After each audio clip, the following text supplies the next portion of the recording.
cabdi xaaji waxa uu ka badbaaday dagaalkii maroodiga waxa uu u taagnaa markii uu maroodigu ku hordilay adeerkii waxa kaliya ee xilligaasi qaban karay waxay ahayd in uu naftiisa la baxsado racdu soosiyo ku soo orday inuu dadku kala fadhahadeen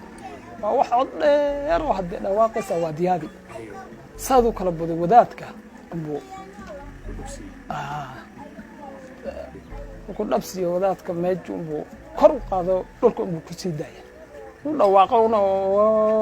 afka inuu ka dhawaaqo halku cadaa hayso dhawaaqa dadka iyo dan kama leh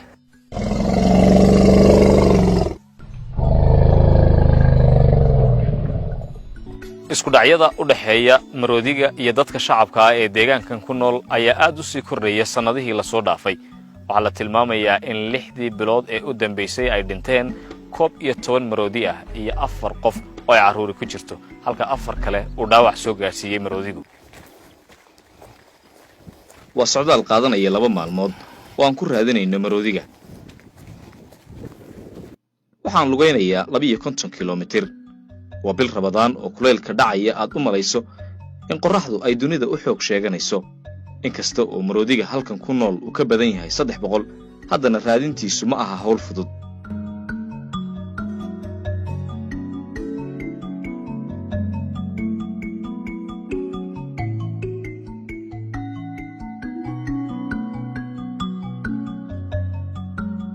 maxaa yeelay seeraha Baabili waxa uu ku fadhiyaa 7,000 oo kiiloomitir taasi waxay qaadatay muddo 2 maalmood ah in aanu ku raad joogno maroodiga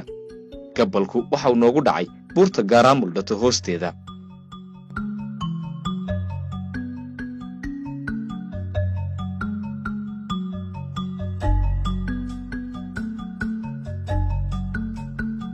waa maalintii labaad ee aan raadinayno aan ku guda jirno raadinta maroodiga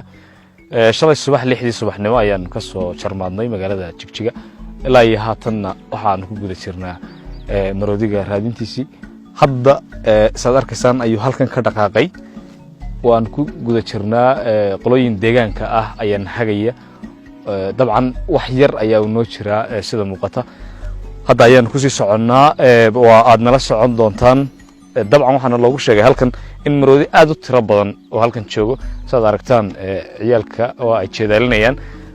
wax yar ayaan dabcan u jirnaa waana arki doontaan markaan gaadhno maroodiga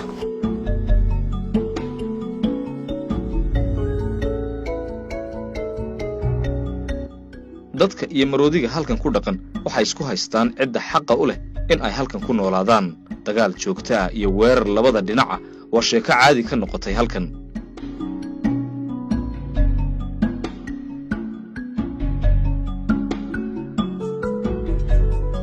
waxaan horta kolka hore intaan soo degnay meel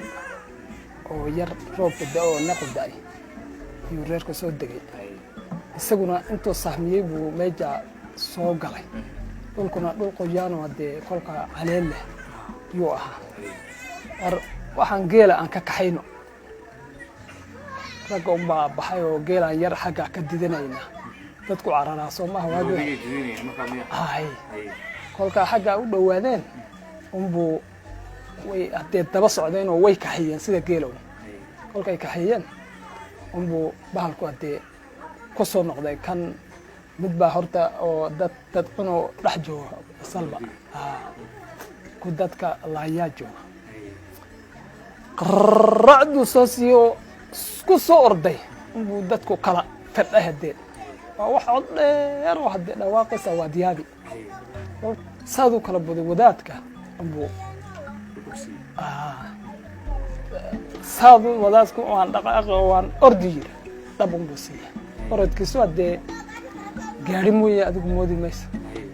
ku dhabsiyo wadaadka meeju inuu kor u qaado dhulka inuu ku sii daayo meel kabtanaada uu yar ka duleeyay qanjar intuu saa u foqayo qanjar weyn waa de dhulka ku dhalo weyn inuu ku kor aasay sida ruux aas inuu ku kor waxayo ka dhaqaaqay laakiin hadee meel buu walba dhawaaqowna afka inuu ka dhawaaqo halku cadaa hayso dhawaaqa dadka iyo dan kama leh maxaa samayseen markaa u tagteen isagoo meeyda miyaa la kulanteen mise yar ku jirta yuu isaguna ka dhaqaaqo ku nimid isagoo hadlay in yar kolkaan kooda joogo sayna wuu naf baxay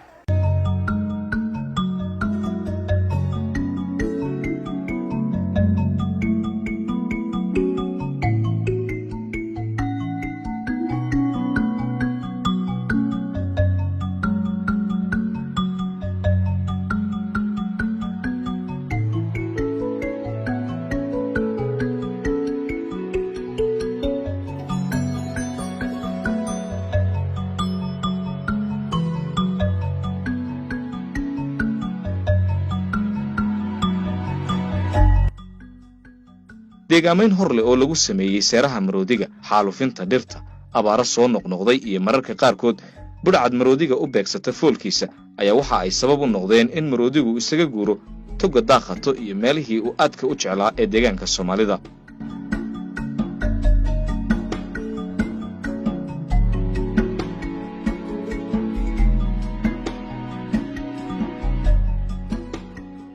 ኖች የሚራቡበት ውሃ የሚያገኙበት ምግብ የሚበሉበት ቦታ ላይ ያው ህገወጥ እርሻ ይካሄዳል። meelaha uu maroodigu daaqi jiray uu biyaha ka cabi jiray ayaa laga samaystay beero sharci darro ah. dhirta oo la xaalufinayo xoolo dhaqatada iyo macdan qodis ayaa halis ku ah maroodiga. taasna waxa ay keentay inay duurjoogta noocyada kala duwan uu maroodigu ku jiro ay tiradoodu yaraato lagana yaabo inay mustaqbalka dhow dabar go'aan. waxaa jira ciidan kooban oo loo xil saaray in ay ilaaliyaan maroodiga balse ma aha qaar wax ka qaban kara in ay kala badbaadiyaan isaga iyo dadka. waxa kaliya ay qabtaan waa in ay soo gurmadaan xilliyada ay qayladhaantu soo yeedho.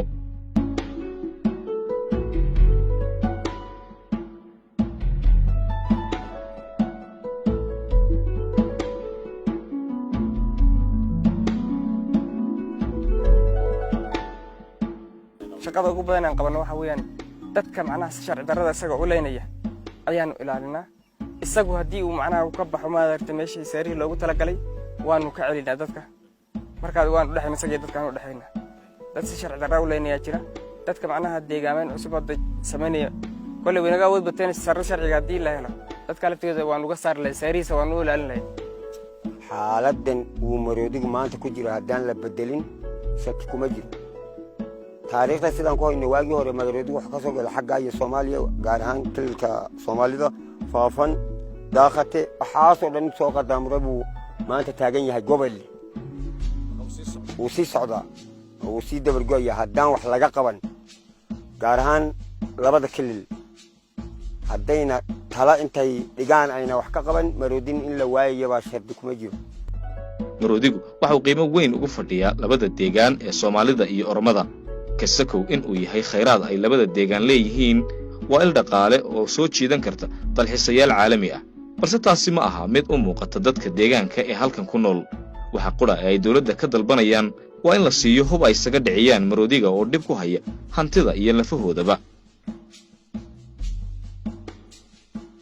wani mootummaa ragaafan wani silaa deebisa nuti irraa barbaannus nurraa dhoorkuudhaaf halatan fedhuma meeshan uu qanna.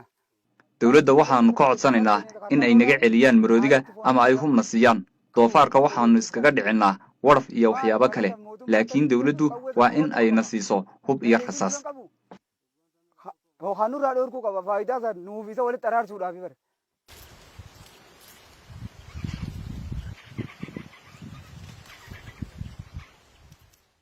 sanadkii 1970 oo la sameeyey seeraha Baabli waxa maroodiga tiradiisu ay ahayd 600 balse waqti xaadirkan waxa sii harsan kaliya 250 ilaa 300 waxaana la saadaalin karaa in sanadaha soo aadan uu maroodigu guud ahaanba ka dabar go'o deegaanka Soomaalida haddii aan si degdeg ah wax looga qabanin.